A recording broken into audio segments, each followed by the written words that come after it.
กินมะพริกต้นนี้แล้วค่ะข้างบ้านเนี่ยออกเยอะเปรี้ยวเลยเห็นไหมมะพริกของต้นใหญ่มี2 ต้น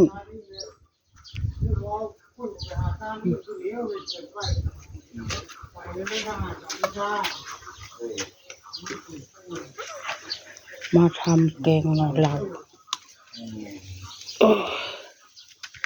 แกงหน่อเราเด้อมื้อนี้เด้อ FC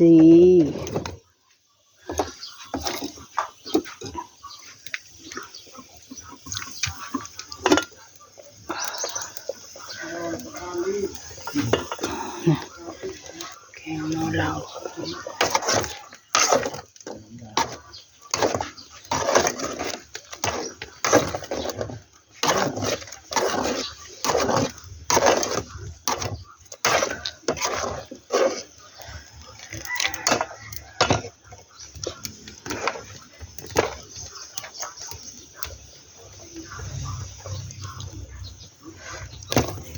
ใส่บวกใส่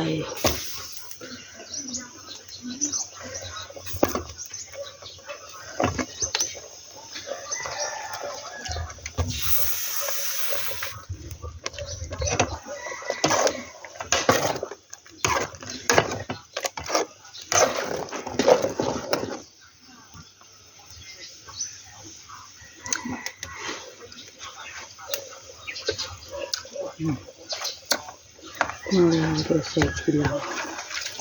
เพราะว่าจะใส่เยอะมันก็จะเปรี้ยวค่ะพี่มันเปรี้ยวอะไรเรามันคล้ายๆหน่ออ้อยนี่ประมาณนี้ค่ะ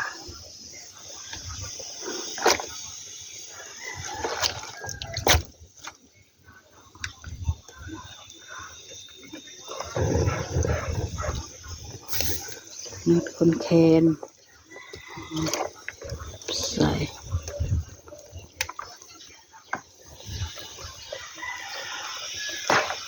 เสพตา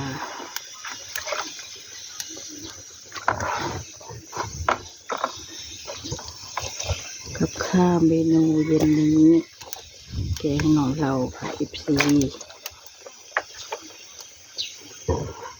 หน่อเราก็คล้ายๆหน่ออ้อยนี่หน้าตาจะเป็นประมาณนี้หน่อเราค่ะมันอยู่ตามป่าก็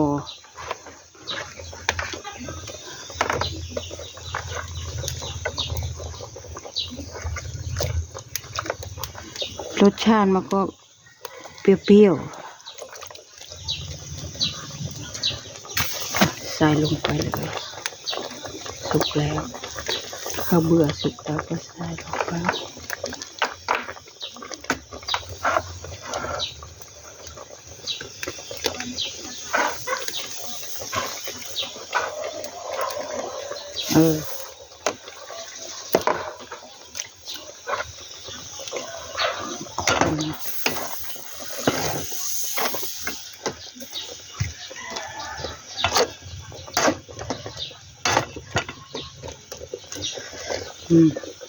ปิดฝา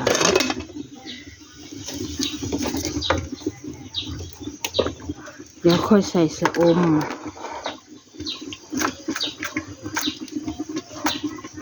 ผักสะแงะเคยเห็นไหมผักสะแงะแน่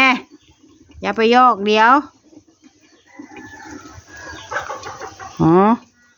ไปดูเฉยๆไปไหม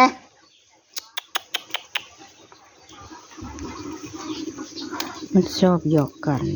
แล้วก็กัดกันอย่าไม่ให้มันเดี่ยวได้มา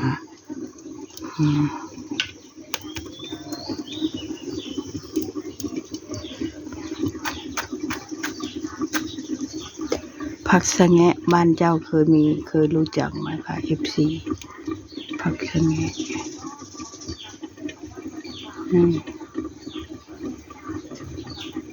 บ้านเจ้าเคยรู้จักไหมผักสะแงะ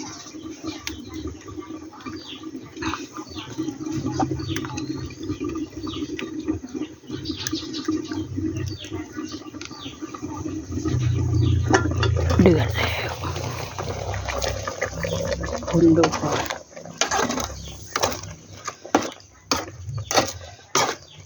ใส่ปลาแห้ง1 ตัวปลาแห้ง1 ตัว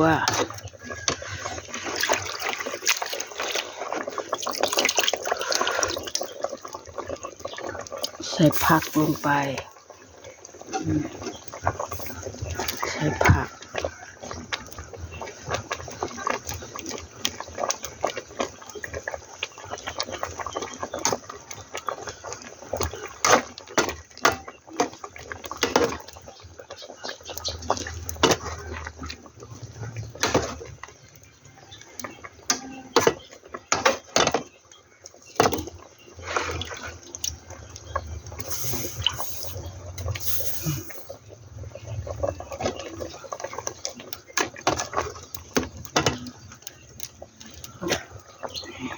หน้าตาก็จะประมาณนี้ค่ะ FC ให้ดูน่ากินไหมคะนี่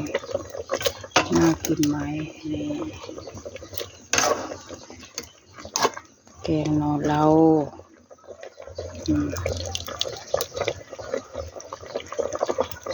จ้าขอจบคลิปแค่นี้นะคะอย่าลืมกดไลค์กดแชร์กดจับตะไคร้กดกระดิ่งให้คุณยายด้วยค่ะขอบคุณค่ะสุกแล้วนี่กินได้เรียบร้อย